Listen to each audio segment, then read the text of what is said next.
Essa é a aula sobre otimização de código da disciplina Compiladores. O objetivo da disciplina é apresentar princípios do funcionamento de um compilador e as técnicas existentes para o seu desenvolvimento que permitam ao aluno produzir um compilador com qualidade. Nessa aula vamos falar sobre o que são otimizadores de código, os tipos de otimização de código e como identificar as oportunidades de aplicar otimização de código. Otimizadores são programas que melhoram outros programas, de maneira que o programa otimizado é, na maioria das vezes, melhor segundo um critério especificado do que o programa original. Em geral, é fácil fazer uma otimização em um programa, o difícil é obter informações necessárias que garantem que a otimização pode ser aplicada sem modificar o seu funcionamento. A otimização pode melhorar as características de um programa, mas não se pode justificar um programa mal escrito porque ele vai ser otimizado. Para aplicar as otimizações, é preciso identificar os pontos onde existem oportunidades de otimização. Normalmente, a otimização não altera a ordem dos algoritmos, alterando apenas as constantes multiplicativas.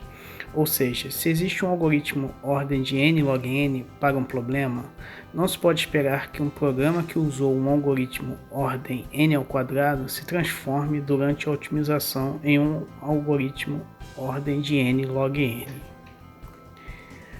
Os tipos de otimização podem ser classificados conforme a quantidade necessária de informação manipulada para sua aplicação. As otimizações locais manipulam trechos pequenos de programas, como trechos sem desvio, chamados de trechos em linha reta.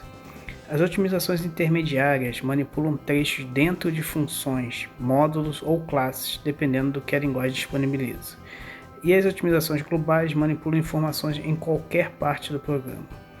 A quantidade de informação manipulada interfere na facilidade de aplicar a otimização, sendo assim as otimizações locais mais fáceis de aplicar e as globais mais difíceis. Como exemplo, temos a situação de comando inútil, onde um trecho de código pode ser ignorado. Considerando o trecho de código x recebe a mais b, esse trecho de código pode estar em uma situação onde ele nunca será alcançado, como na situação onde esse trecho está dentro de um comando condicional que sempre será falso. Outra situação é quando esse trecho de código se repete, tomando a primeira execução dele desnecessária. Esses são dois casos de otimização local, pois somente as informações próximas do trecho em questão são necessárias para a aplicação da otimização. Outra situação de código inútil é quando a execução do mesmo código visto anteriormente altera apenas variáveis que não serão mais utilizadas. No caso, a variável x alterada pelo código x recebe a mais b é uma variável local, a função, e assim ela não terá mais seu valor usado, tornando o código inútil. Essa otimização já pode ser considerada intermediária, pois teve que se obter informação dentro da função f. A maior dificuldade de aplicação de otimização é garantir que sua aplicação não vai gerar alteração no comportamento do programa em nenhuma situação. Por exemplo, em uma situação onde um código dentro de uma repetição não é afetado por parâmetros dessa repetição, podemos a princípio retirar essa parte do código da repetição.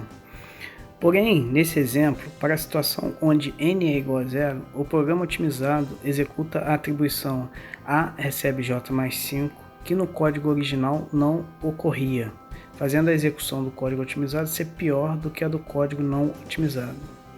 A situação pode ser pior se houver o uso da variável a após o fim da repetição. Não estamos avaliando aqui se o código original era um código bom ou ruim, apenas que o código otimizado não pode ser executado pior ou diferente do que o código não otimizado. Vamos agora descrever alguns casos de oportunidade de otimização. Para isso, vamos antes fazer algumas definições que serão usadas nas descrições das situações. Bloco básico são trechos de programa cujas instruções são sempre executadas em ordem, ou seja, em linha reta, da primeira até a última. As condições para a definição de um bloco básico são: o primeiro comando do programa sempre iniciará um bloco básico. Qualquer comando rotulado que tenha um label ou que de alguma forma seja alvo de um comando de desvio inicia um novo bloco básico. Qualquer comando de desvio, condicional ou incondicional, termina um bloco básico. E loops são repetições de execução de um bloco básico. A eliminação de subexpressões comuns ocorre quando a mesma expressão ocorre mais de uma vez em um bloco básico de programa.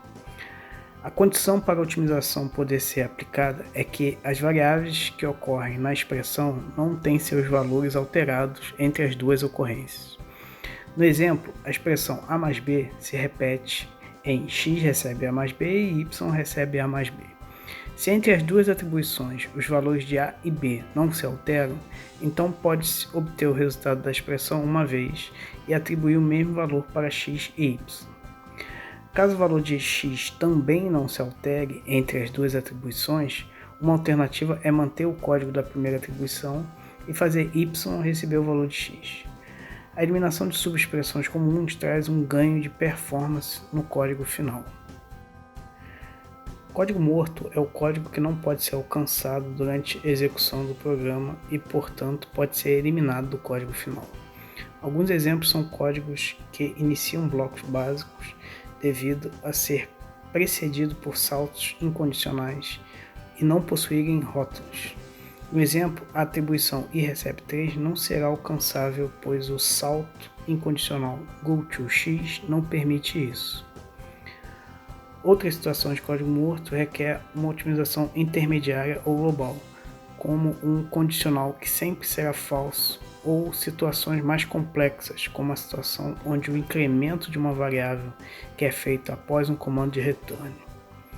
A eliminação do código morto permite que menos código seja gerado, tornando o código final menor e assim economizando a memória utilizada para armazenamento do código.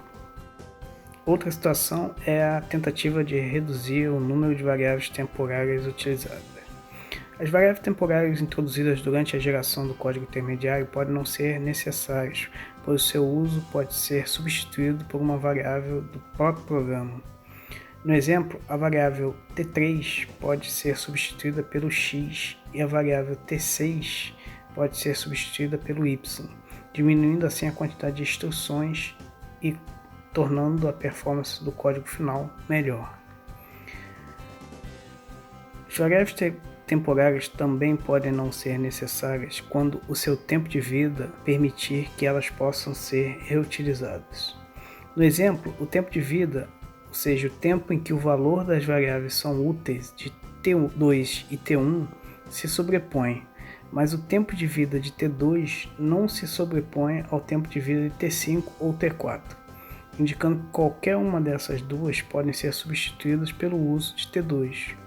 O mesmo ocorre entre T1 e T4 ou T5. Assim, é possível substituir o uso de T4 por T1 e T5 por T2, diminuindo o espaço reservado para armazenamento de dados e, consequentemente, a quantidade de memória usada pelo programa final. Outra oportunidade de otimização é aplicar alguma transformação baseada em propriedades algébricas, como comutatividade, associatividade, identidade ou outros. No exemplo, a expressão formulada com a seguinte organização de parênteses geraria um código intermediário que iria processar cada parte da expressão para depois fazer as somas das partes.